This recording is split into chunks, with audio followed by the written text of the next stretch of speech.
Olá, amante do terror. Você lembra do vídeo que eu falei que os Irmãos Morte eram os seres mais antigos da existência? Pois é, a verdade é que eu não poderia estar mais errado, porque agora eu vou lhes mostrar os verdadeiros seres mais antigos e genuinamente mais poderosos do que qualquer ser que já existiu, existe e ainda vai existir. E sabe por quê?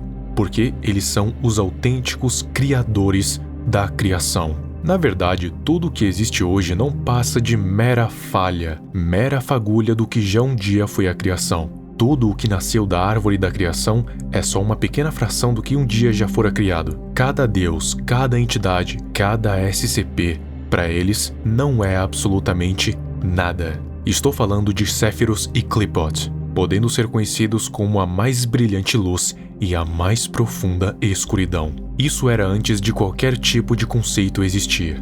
Na verdade, antes de qualquer coisa existir. O princípio. Qliphoth era nada e tudo, uma casca vazia, escura e sem consciência. É difícil explicar algo que existe, mas ao mesmo tempo não existe. É difícil descrever algo que não tem descrição. Qliphoth simplesmente é e não é. Ele não pensava, porque não havia nada o que pensar. Ele não se mexia, pois não havia para onde se mexer. Não falava, pois não havia nada o que falar. Não via, porque não havia nada o que ver. Ele não estava vivo nem morto, porque não existia o conceito, a linha que separava os vivos e os mortos. Os três irmãos nem sonhavam em existir, pois não havia propósito para sua existência. Qliphoth não tinha certeza do que era, não ainda, e mesmo assim, ele era feliz. Do outro lado da moeda, temos um único, radiante e quente ponto do que viria a ser conhecido como luz, chamado por todos de Sephiroth. Sephiroth não tinha um corpo, mas era justamente por isso que ele estava livre para explorar o princípio. Ele era como um pintor, um desenhista, e o princípio era a tela, e ao mesmo tempo uma fonte de conhecimento. Ele via e circulava todas as formas e padrões e os guardava na mente, adquirindo conhecimento sobre o princípio, algo que somente ele podia ver. O próprio ato de ser era algo abundante, maravilhoso. Porém, não havia ninguém com quem ele pudesse compartilhar esse sentimento, esse conhecimento. E, por isso, apesar de Sephiroth estar muito satisfeito com o estado atual, ele ainda não estava feliz. Enquanto vagava pelo princípio, inevitavelmente Sephiroth acabou se encontrando com Qliphoth, e o encontro entre os dois acabou resultando em Qliphoth e Sephiroth tomando consciência do que eram. Qliphoth era frio, demente e escuro. E logo após saber disso, a sua carne se espalhou por toda a vastidão do princípio, espalhando a matéria, criando o início do cosmos. Porém, o cosmos ainda era escuro e frio sem a presença de Sephiroth. Além de completamente vazio, era somente um breu infinito. Porém, Sephiroth agora tinha a completa consciência de que era algo incorpóreo. Só que agora tinha ganhado um sentido, uma coisa para dar contexto à sua luz, a matéria, o vazio cosmos. Uma coisa para compartilhar as maravilhas do princípio, para iluminar e aquecer.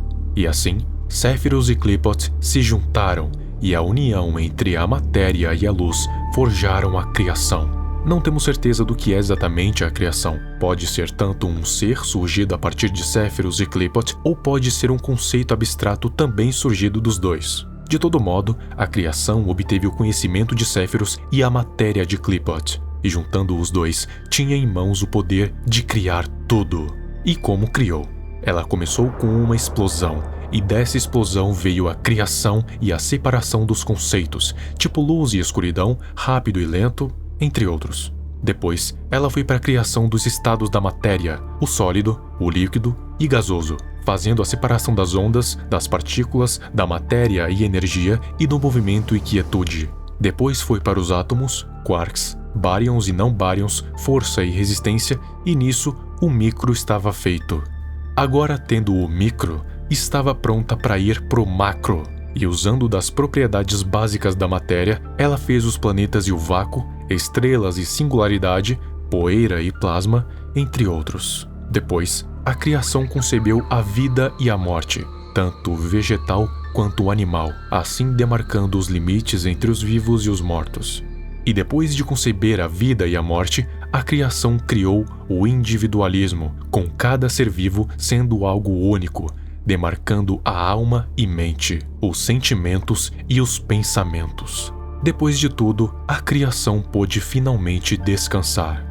Dos jardins praticamente infinitos da criação, onde ela concebeu seus filhos, foram surgindo 4 tribos de 4 diferentes raças. Os gigantes de pedra nasceram dos jardins de pedra, poderosas feras que passavam pelas montanhas imensas como se fossem colinas e oceanos inteiros como se fossem lagos rasos. E em nome da criação, eles esculpiram as montanhas de pedra e os rios e desfiladeiros, até mesmo moldando a terra em várias formas.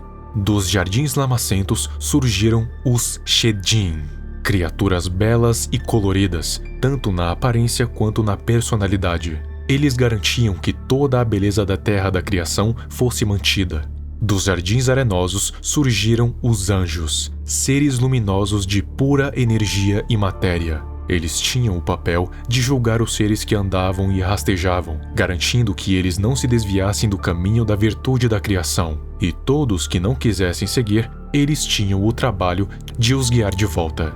Através do barro, das mãos dos gigantes, da limpeza dos Shedin e da sabedoria dos anjos, foi criada a 4ª raça, o Homem.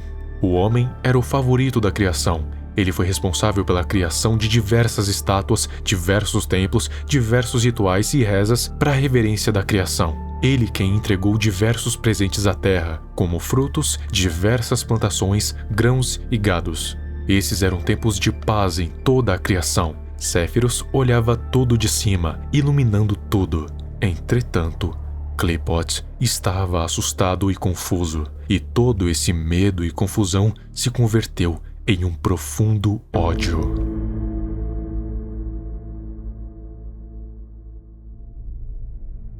Todo esse tempo de paz iria chegar ao fim no momento em que Qliphoth começasse a se mexer. Como ele era a base vital de toda a matéria, ele se mexer causaria uma catástrofe em escala cósmica.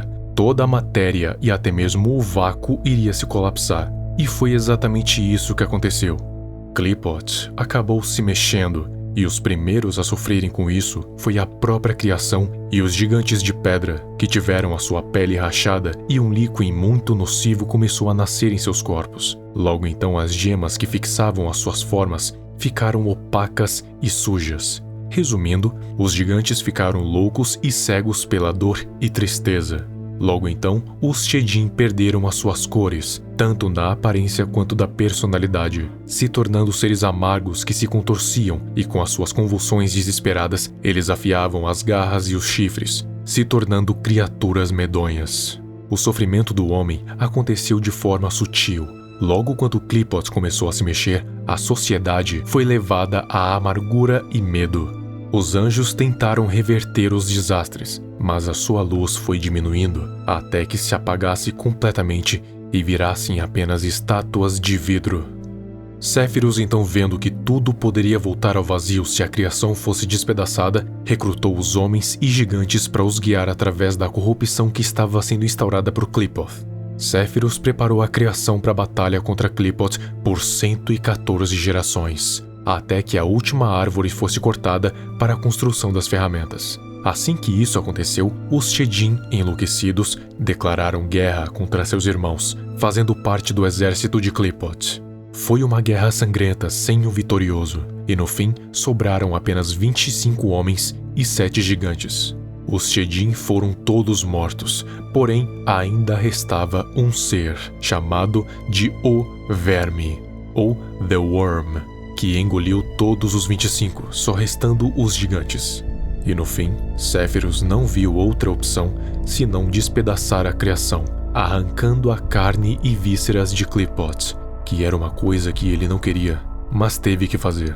E assim tudo voltou ao vazio novamente, e tudo o que Qliphoth era agora era apenas restos imortais, mas ao mesmo tempo sem vida alguma, e por isso nunca mais iria se mexer. E com esses mesmos restos, Séfiros ficou tentando recriar a criação, mas em nenhuma das vezes ele conseguiu fazê-la voltar ao que era antes. Tudo parecia corrompido, amargo, imperfeito e falso. Então ele enterrou os restos de Qliphoth nas profundezas do nada absoluto, e a partir daí acontece toda a história que conhecemos.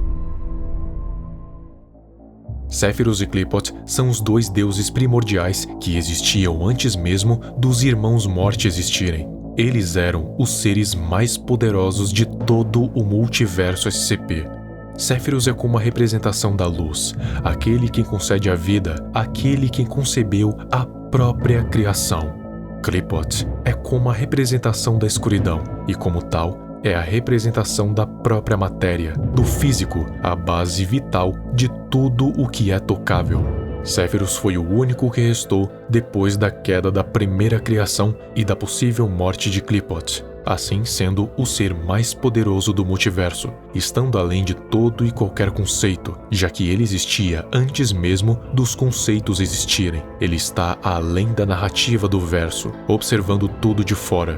Todo e qualquer ser concebido foi graças a ele. Tudo foi concebido por ele. Ele quem direta e indiretamente decidiu quem seria o quê, qual ser seria mortal e qual seria um deus. Assim sendo o criador absoluto de todo o verso SCP, mas um criador que errou com a sua criação, pois ela nunca ficou do jeito que era para ser. Tudo o que vemos, tudo o que sabemos, sempre esteve errado.